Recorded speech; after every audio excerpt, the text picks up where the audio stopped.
മാരകായുധങ്ങളുമായി വീട്ടിൽ അതിക്രമിച്ച് കയറി വധഭീഷണി മുഴക്കിയ യുവാവിനെ കൊരട്ടി പോലീസ് അറസ്റ്റ് ചെയ്തു. വീട്ടിൽ മാരകായുധങ്ങളുമായി അതിക്രമിച്ച് കയറി വധഭീഷണി മുഴക്കുകയും കാർ തകർക്കുകയും ചെയ്ത യുവാവിനെ കൊരട്ടി പോലീസ് അറസ്റ്റ് ചെയ്തു.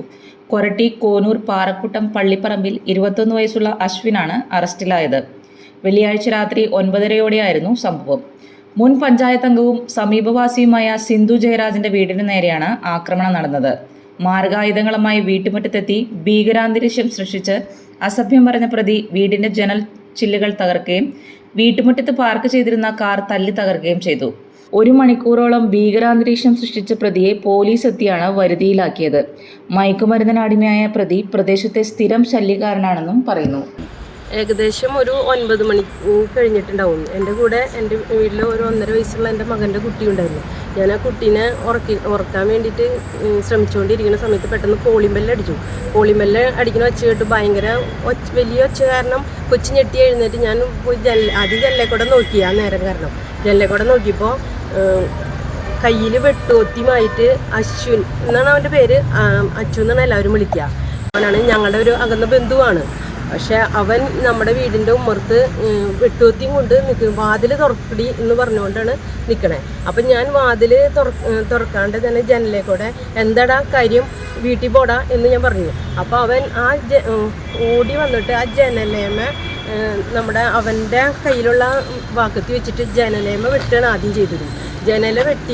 ജനല വെട്ടിയ സമയത്ത് എൻ്റെ കയ്യിൽ കുഞ്ഞുവാവി ഉണ്ടായിരുന്നു. ഞാൻ കുഞ്ഞുവാവിനെയും കൊണ്ട് പുറകോട്ട് ഓടിയതുകൊണ്ട് മാത്രമാണ്, അല്ലെങ്കിൽ എൻ്റെയും കുഞ്ഞുവാവയുടെയും 2 പേരുടെയും കണ്ണുകളിൽ ആ ചില്ലുകൾ ജനല ഫുൾ തകർന്നു.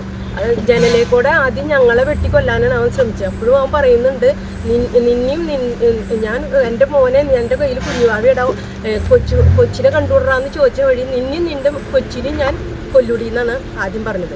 അതിനുശേഷം ആ ജനല ഫുൾ അവൻ തകർത്തു. ഞങ്ങളുടെ വീടിൻ്റെ ഉമ്മർത്ത് കിടന്ന കാറ്, സ്വിഫ്റ്റ് കാറ് ഫുൾ തല്ലി തകർക്കുക മാത്രമല്ല അതിന് നിനക്ക് കിട്ടാത്തതിന് ബാക്കി നിൻ്റെ കാറും പോട്ടെ. പിന്നെ അവിടെ അത് കുറേ വെട്ടിപ്പൊളിച്ചു. അതിനുശേഷം വീണ്ടും അവൻ ഞാൻ പോലീസിനെ വിളിക്കാൻ ഫോൺ എടുക്കുന്നത് കണ്ടപ്പോൾ ഞാൻ വീഡിയോ പിടിച്ചു. അവൻ കാറ് വെട്ടിപ്പൊളിച്ചപ്പോൾ.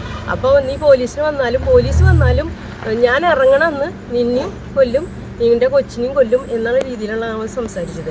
ഞങ്ങളെ മനഃപൂർവ്വം വെട്ടിക്കൊല്ലാമെന്ന്. അവന് പല കേസുകളുണ്ടായിട്ട് ഞാൻ മെമ്പറായിരുന്ന സമയത്ത് അവൻ്റെ പല കേസുകളിലും ഉണ്ടാവുമ്പോൾ അവർ വീട്ടിൽ വിളിക്കാറുണ്ട്. പക്ഷെ ഞാനതിൽ ഇടപെടാൻ പോകാറില്ല. കാരണം നമുക്കതിൽ താല്പര്യം ഇല്ലാത്തതുകൊണ്ടാണ്. അത് ഞാൻ പല പ്രാവശ്യം പറഞ്ഞു, അവനും അറിയാം ഞാൻ ഇടപെടില്ല എന്ന്. ഞാൻ പറയുന്ന കേസുകളിൽ അവൻ എന്നോട് ഭയങ്കര വ്യക്തിപരമായ വൈരാഗ്യമുണ്ട്. ആ വൈരാഗ്യത്തിൻ്റെ ഒരൊറ്റ പേരിലാണ് അവൻ എൻ്റെ വീട്ടിൽ വന്ന് എന്നെയും എൻ്റെ 1.5 വയസ്സുള്ള കുഞ്ഞുമാവനെയും അവൻ മനഃപൂർവ്വം കൊല്ലാൻ ശ്രമിക്കുകയാണ് ചെയ്തത്. ഇതിനു മുമ്പ് അവൻ പല വീടുകളിലും പല പ്രശ്നങ്ങളും ഉണ്ടാക്കാറുണ്ട്. അതൊക്കെ അവരുടെ വീട്ടിൽ തന്നെ വാതിലും ജനലും തല്ലിപ്പൊളിക്കുക, വേറൊരു വീട്ടിൽ പോയി ഇതിനു മുമ്പ് വെട്ടിക്കൊല്ലാൻ പോകുന്ന അതൊക്കെ പല രീതിയിലുള്ള കേസുകളും വീണ്ടും പലവരുമായിട്ട് അത് തീർത്തിട്ടുണ്ടെന്ന് ഞാൻ അറിയാം, എൻ്റെ അറിവിൽ ഞാൻ മെമ്പറായിരിക്കുമ്പോൾ. പക്ഷെ ഞാൻ പറഞ്ഞു കേട്ടിട്ടുണ്ട്, ഇത് എൻ്റെ വീട്ടിൽ വന്ന് എന്നെ കൊല്ലാൻ, എൻ്റെ 1.5 വയസ്സുള്ള കൊച്ചിനെ വെട്ടി ജനലേക്കൂടെ അവൻ വെട്ടാനാണ് ശ്രമിച്ചത്. ഇത് വളരെ വിഷമമുള്ള കാര്യമാണ്. നമ്മളൊരു കുഞ്ഞു കൊച്ചിനെയും കൊണ്ട് നിൽക്കുമ്പോഴാണ്. എൻ്റെ വീട്ടിൽ എൻ്റെ മകൻ കുറിയിൽ കിടക്കുന്നുണ്ടായിരുന്നു. അവൻ ഒച്ച കേട്ട് വന്നപ്പോൾ ഞാൻ അവൻ്റെ വാതിൽ പുറത്തുനിന്ന് കുറ്റിയിടാണ് ചെയ്തത്. കാരണം എൻ്റെ കുഞ്ഞുവാവനെ അവൻ്റെ മുറിയിൽ ഉണ്ടാക്കി.